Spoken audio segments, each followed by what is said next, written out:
One axis on which we judge someone's political position is where they stand on social issues. Are they socially liberal or socially conservative? Generally speaking, someone who is socially conservative supports traditional values. They likely support the influence of religion. They support the promotion of patriotism and celebration of their country's history. They favor the influence of the dominant culture of their country and oppose the influence of foreign cultures. A social conservative supports the traditional family unit. They believe in monogamous relationships between men and women, with the man as the leader and the woman as the caregiver, as being the best model for raising children. A social conservative likely opposes abortion and promiscuity. They tend to also oppose the negative influences of vices such as pornography or drug use. Someone who is socially liberal generally supports a less restrictive, more open society. They want to reduce the amount of cultural restrictions placed upon people. They tend to oppose the influence of religion in favor of secularism and oppose overt displays of nationalism. They advocate for removing old societal norms such as traditional gender roles or the emphasis on monogamy. Social liberals support abortion and same-sex marriage and are more open to the use of pornography or recreational drugs. They tend to see all cultures as equal and oppose the domination of one culture. They're open to the influence of different cultures in the form of multiculturalism. Social liberals tend to have an egalitarian outlook and seek social progress through the restructuring of culture in order to create a more equal society. Without a doubt, the West has become more socially liberal since the Second World War. The modern West is a far cry from the society that it was in the early 20th century. Men and women are now expected to fulfill the same roles in the working world and at home. Same-sex marriage and abortion are now legal in most Western countries. The influence of Christianity has declined considerably. Divorce is now extremely common. Pornography has been normalized. There's now a proactive effort to create equality between different classes of people in the West. Western countries have separated ethnicity from nationality and now allow for immigration from the rest of the world. As a result, they've adopted the doctrine of multiculturalism. I myself, like most on the dissident right, am socially conservative. One of the major critiques I have of modern Western society is that liberalization has been an extremely negative development. It has led to a decline in social cohesion, the rise of an unhealthy lifestyle, the corruption of our political system, materialism, nihilism, and the loss of culture, identity, and purpose.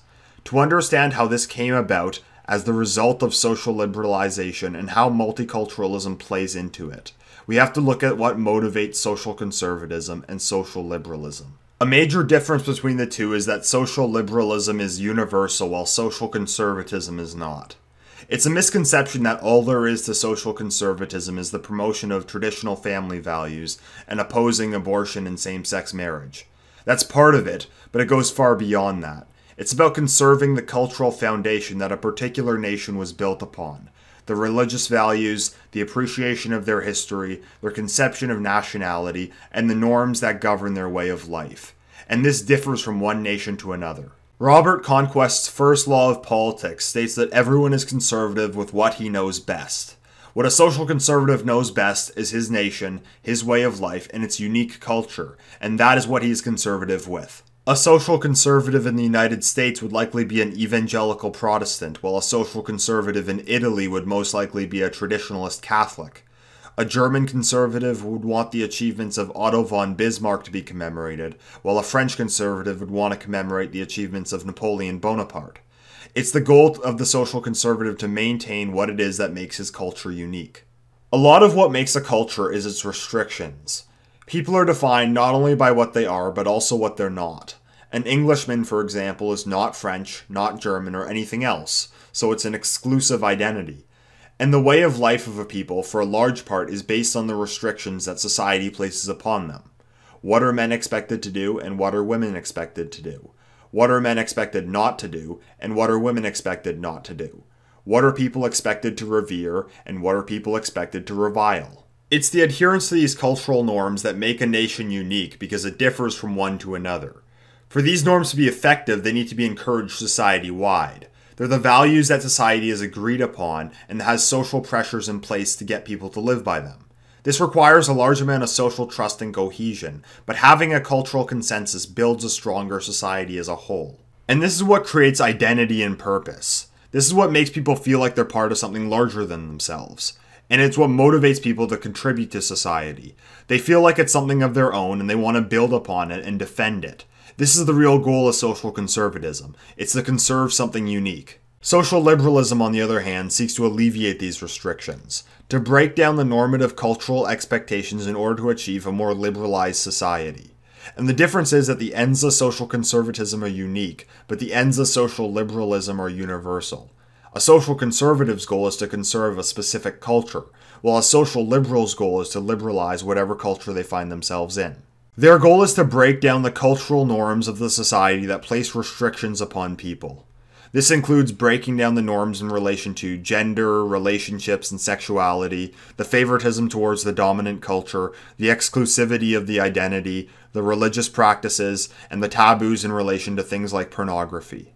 The goal of social liberals is to minimize the restrictions that a culture places upon people. The problem is that this results in the degradation of culture because a lot of what makes a culture is the various norms that the particular culture follows. And liberalization tends to result in the removal of the very things that makes culture unique. This has been the trend across the Western world for decades. We're constantly breaking down our cultural norms in favor of more liberalization, making once unique nations with unique cultures all be replaced with a culture made up only of consumption and self-satisfaction. In his book, Why Liberalism Failed, Patrick Deneen referred to this as anti-culture, where the societal norms do not enforce a culture but a lack of culture. It's saying our culture is multiculturalism, which really means that our culture is that we don't have a culture. Our only standards are that we have no standards at all. The only thing that we can't tolerate is people not tolerating absolutely everything. And this creates soullessness and uniformity. For example, a place like Texas has a unique culture and way of life, one that can only exist in Texas and that can be only created by Texans. And this is what a conservative Texan wishes to conserve, the culture that he loves. But anti-culture created by liberalization can exist anywhere. Anywhere on Earth can have big-budget Marvel movies, Tinder, Ariana Grande, or other such works of mass consumption. This causes people to feel less of a connection to the land that they inhabit or the people around them, meaning they're less willing to contribute to the society. They won't look towards what they can put into it, but what they can take out of it, making them more susceptible to left-wing politics and socialist policies. It also makes people more likely to accept mass immigration, because they don't see their country as something of value to be preserved, so they really don't care as it's being stolen from them. Today, this anti-culture has become the cultural orthodoxy in the West. Anti-culture is the culture that social justice warriors are enforcing. It's the authoritarian enforcement of extreme social liberalization. I know I use this example a lot, but you can see this in art and architecture. This is from the 19th century. This is from the 21st century. This is from the 19th century. This is from the 21st century. Clearly, one of these societies has standards, and one of them does not. One perfect exemplification of this anti-culture is LGBT pride events. These events are the epitome of a society that has no standards whatsoever, yet the activists that promote these are often quite vicious in enforcing the lack of standards, often going so far as to trying to get people fired for not using preferred pronouns or something like that. Now, what happens when we add multiculturalism into the picture? Social liberalism comes with openness to other cultures and openness to immigration. This gives you multiculturalism. The cultures that are inserted will vary from one to another, but it will almost always result in pushing politics to the left. Even if there is an immigrant group that is socially conservative, they will still support left-wing politics and social liberalization. To understand why, we can refer back to Robert Conquest's first law of politics. Everyone is conservative with what he knows best. Immigrants entering a multicultural city do not know the dominant culture of the country they are entering best. They know their own culture best, and that is what they are conservative with. They have no interest in conserving a culture that they do not know. They don't see the country that they're entering as their own, so they won't think about what they can put into it, but what they can take out of it. So the immigrant population, who are really just there for money, will vote for progressive politicians who enforce the socially liberal anti-culture and offer them handouts through socialist policy. And of course, these politicians support even more immigration because it just grows their voter base. The perfect example of this is Muslims in Europe. Muslims who live in London, who are extremely socially conservative, overwhelmingly support the extremely socially liberal Labour Party, full of feminists and LGBT activists. Because Muslims are conservative with Islam in their own community. They're not conservative with English culture. They couldn't care less about it. In fact, the breaking down of English culture only gives Islamic culture more control over England. And since the reason they are there in the first place is for money, they'll vote for the party that will take money from the English and give it to them. Muslims aren't going to become feminists or LGBT, so the social liberalization enforced on the English is of no concern to them. One thing civic nationalists often say is that we just need to integrate immigrants into Western culture and these problems will go away. But this will never happen because the so-called Western culture that they want to integrate them into is the anti-culture. It just makes them soulless consumers like Westerners have become. It's not integrating them into a culture, but removing all culture. And most people would not want to give up an actual culture and an actual identity for something so empty. Especially Muslims, for whom this anti-culture goes against everything they believe. There are some immigrant groups that do end up adopting the anti-culture, but again, this is not a culture, it's a lack of one. They still don't feel a connection with the original culture of the country.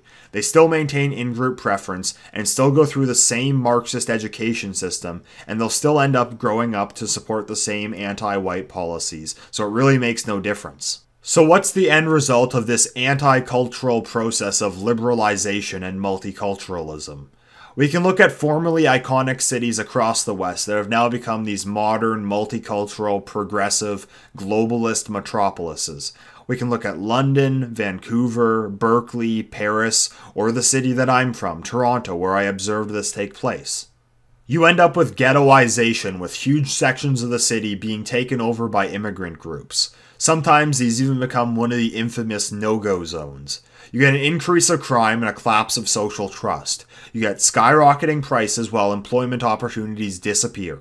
People end up on welfare. You get a city hall full of minority interest groups and cat ladies whose entire job it is to whine about racism and demand even more diversity. The native white population leaves in droves. The only ones that remain are the upper-class shitlibs who are rich enough to live in the suburbs, who preach the joys of multiculturalism and diversity because of the fantastic variety of restaurants, but don't actually live anywhere near the diversity. The rest of the remaining white population becomes atomized.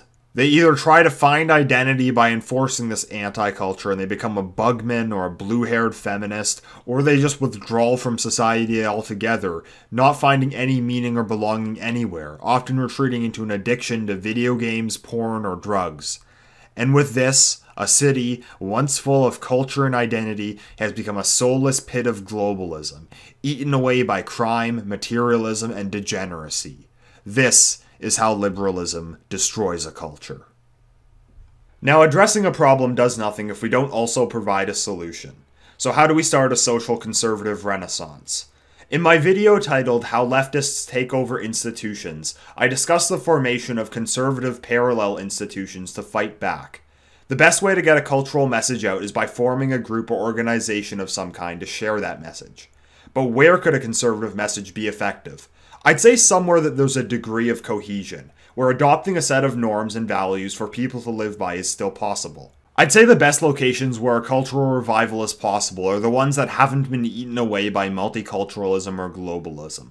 Places that are still inhabited by the natives and haven't been overrun by immigration yet, where there's still an amount of social trust and cohesion, preferably also somewhere that has some kind of cultural significance. One where there's a rich history to reconnect with. It might also help if it's not a major economic center, because those are the locations that are most under the influence of globalism, and they're the ones that attract the most immigration, causing the aforementioned problems. Social conservatism requires social trust and cultural homogeneity because the goal is to get people to adopt a common set of cultural norms and practices. An example from Canada of a potential beachhead for a conservative revival is the East Coast. Provinces like Newfoundland or PEI. Though it's predominantly a socially liberal area, it's still mostly untouched by multiculturalism. The majority of its inhabitants are still old-stock Canadians, and it has a rich history which for the most part is still visible. There still seems to be a considerable amount of social trust and cohesion. Though the East Coast is plagued by the same anti-culture of social liberalism, there still is a beautiful culture there which the vast majority of people have roots in. They just need a chance to reconnect with it. One of my favorite cities in Canada is Charlottetown Pei. It's a town with a population of only around 36,000, but it's a historically important city. It was the site of the Charlottetown Conference in 1864, in which Canadian Confederation was negotiated. Most of the city's inhabitants are old stock Canadians who have been there for generations, and the Anglo-Canadian aesthetic is still very visible. Most of the city is comprised of beautiful Victorian architecture. It's the perfect site for a conservative revival of Anglo-Canadian culture. An example from French Canada is Quebec City, where the original French-Canadian culture is still very much alive. Now, this isn't to say that we retreat from the affected areas, but any cultural movement there would have to be subcultural, because in many of these major metropolitan cities, the original culture is more or less gone. It is possible to create conservative communities, but we won't be able to become the dominant culture in one of these cities that's already been taken over by multiculturalism. A problem we face is that socially liberal individuals will support multiculturalism until it affects them personally, which is why people in states like Oregon or Vermont or countries like Denmark or Spain aren't concerned with mass immigration. It hasn't affected them yet. They generally learn from experience. Socially conservative individuals, on the other hand, see it as a threat to their culture and oppose it initially.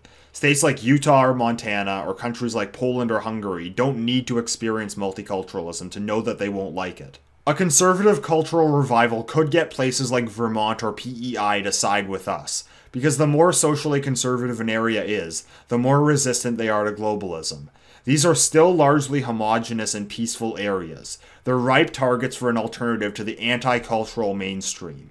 A conservative cultural renaissance is possible in the right location. If we're able to build a sense of belonging, identity, and purpose somewhere, hopefully it expands from there to reach more people seeking an alternative to the anti-culture brought about by social liberalization. If Westerners again begin to feel pride for their nation and their culture, it'll be something they'll want to conserve. And maybe then they'll have a reason to fight back against the anti-cultural, anti-human tide of globalism. If you enjoyed this video, please subscribe and follow me on Twitter. Link in the description. Thank you for listening. Till next time, endeavor.